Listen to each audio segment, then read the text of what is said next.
Student army and civil service academy में आपका स्वागत करते हैं। आज जो हम टॉपिक पढ़ने जा रहे हैं उसका नाम है प्रायिकता, इंग्लिश में कहते हैं उसको प्रोबेबिलिटी।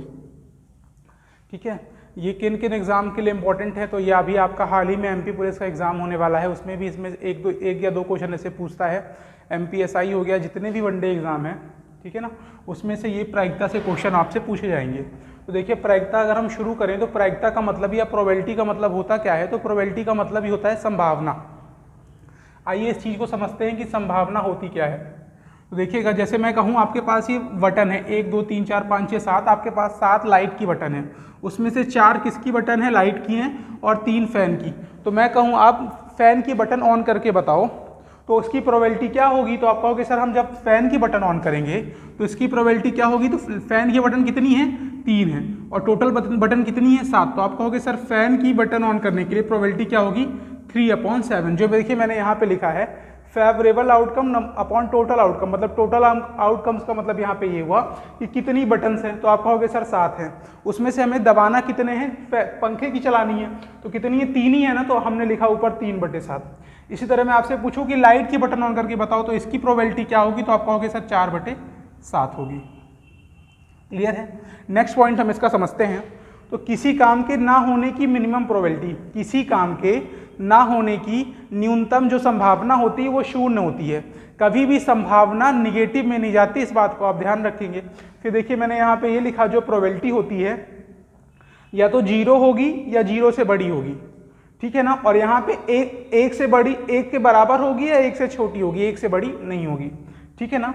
तो मिनिमम प्रोबेबिलिटी जो होती है वो 0 होती है, और मैक्सिमम प्रोबेबिलिटी कितनी होती है, तो आप कहोगे सर 1 होती है। फिर मैंने यहाँ पे लिखा किसी काम के होने या ना होने का सम कितना होता है, तो आप कहोगे सर किसी काम के होने या ना होने का सम हमेशा 1 रहता है। अब हम समझते हैं कि हम प्रोबेबिलिटी में किन किन चीज़ों के बारे में पढ़ेंगे। तो प्रोबेबिलिटी में क्वेश्चन कहाँ से आता है, तो प्रोबेबिलिटी में क्वेश्चन आता है कॉइन्स से, सिक्कों से। फिर प्रोबेबिलिटी में क्वेश्चन आता है आपका डाइस से, फिर कार्ड्स और बॉल्स। इन 4 चीज़ों को प्रोबेबिलिटी से क्वेश्चन उठाए जाते हैं। तो जो हम अब सबसे पहले पढ़ने जा रहे हैं वो है कॉइन्स। जो हम सबसे पहले पढ़ने जा रहे हैं उसको पढ़ेंगे हम कॉइन्स के बारे में। तो हम कॉइन्स के बारे में पढ़ने जा रहे हैं। तो कॉइन्स में जो सैंपल स्पेस होता है वो 2 की पावर n होता है। अब 2 की पावर 1 कैसे होता है इस बात को समझते हैं। जैसे मैंने कहा आपके पास एक सिक्का है, आपके पास एक सिक्का है, तो इसमें हेड और टेल आने की प्रोबेबिलिटी कितनी होगी, तो आप कहोगे सर या तो एक बार हेड आएगा या एक बार टेल आएगा।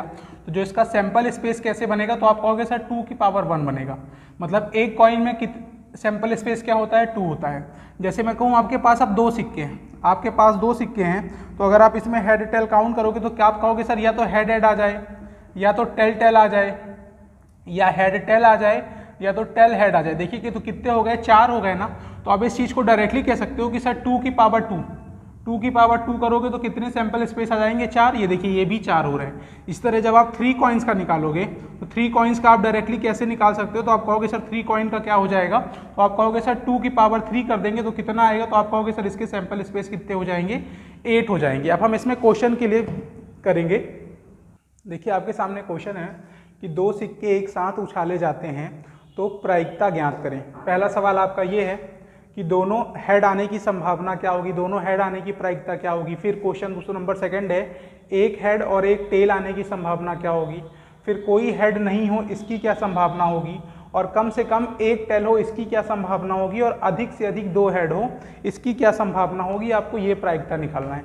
देखिए जब आप 2 सिक्के उछालोगे तो क्या क्या आ सकता है, तो आप कहोगे सर या तो हेड आ जाए, पहला आप कहोगे या तो सर टेल आ जाए, या हेड टेल आ जाए, या फिर क्या आ जाए, आप कहोगे सर टेल हेड आ जाए। तो इतनी ही चीज़ें आ सकती हैं 2 सिक्के उछालने पे। तो अपन पहला क्वेश्चन उठाते हैं कि पहला सिक्का क्या है कि 2 सिक्के उछालने पर दोनों हेड आने की संभावना क्या होगी। तो आप देखो 2 बार हेड कहाँ पे आ सकते हैं, तो आप कहोगे सर यही आ रहा है। मतलब हम जब 2 सिक्के उछाले जाते हैं तो दोनों पे हेड आने की संभावना कितनी होगी, तो सैंपल स्पेस इसमें कितना है, देखो तो 1 2 3 4, मतलब 4 में से सिर्फ एक ही बार आपका क्या आ सकता है, दोनों हेड आ सकता है। क्वेश्चन नंबर सेकंड है, एक हेड और एक टेल आने की संभावना क्या होगी।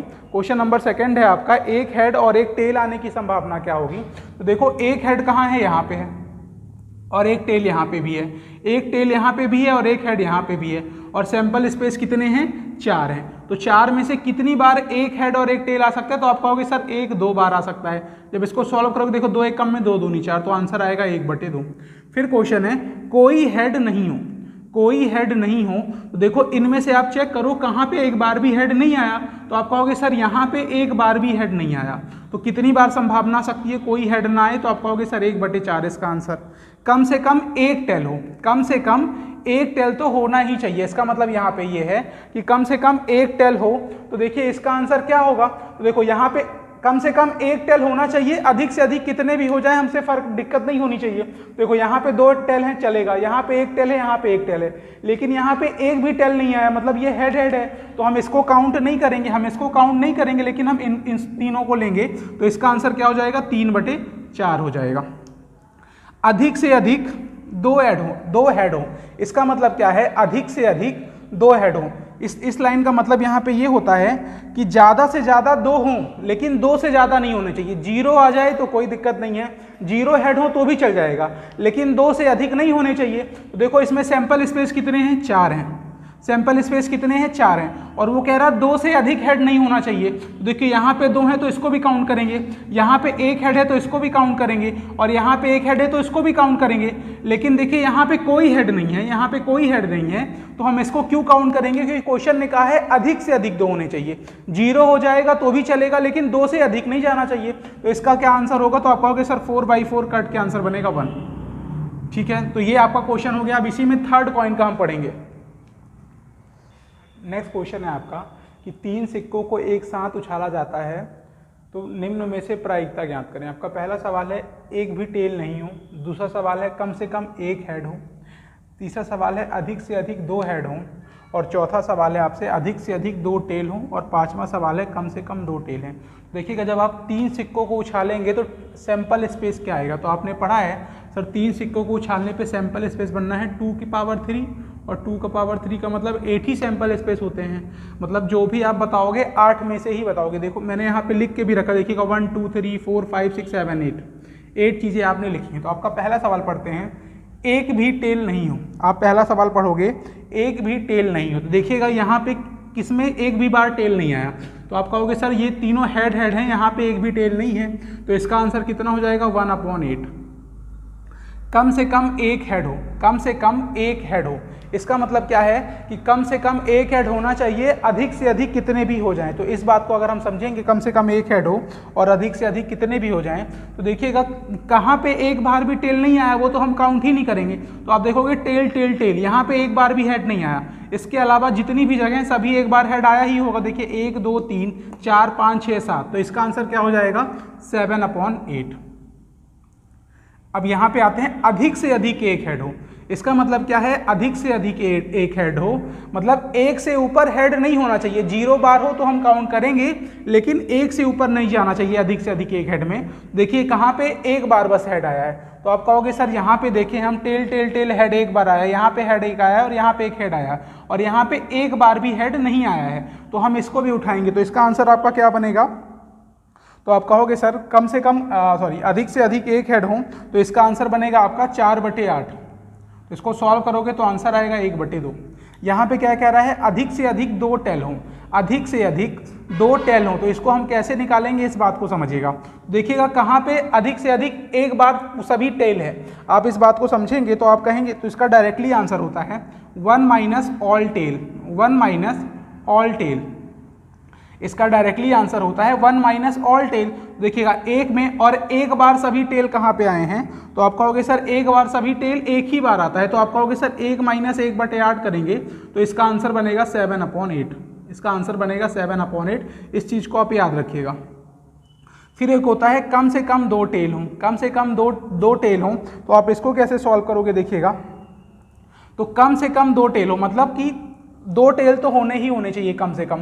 देखो 2 टेल कहाँ पे है, देखो आप कहोगे सर एक बार 2 टेल यहाँ पे है, एक यहाँ है और एक यहाँ है, 3 हो गए, और यहाँ पे 3 टेल आया है तो हम इसको भी काउंट करेंगे क्योंकि कम से कम 2 होने चाहिए। इसके ऊपर तो सभी में एक एक टेल आया है तो हम इनको नहीं लेंगे। तो इसका आंसर क्या हो जाएगा, तो अब इसका आंसर कहोगे सर 4/8, इसका मतलब 1/2 ही इसका आंसर। तो ये 3 कॉइन का आपका खत्म हो गया। इसके बाद हम अब कार्ड्स में आएंगे।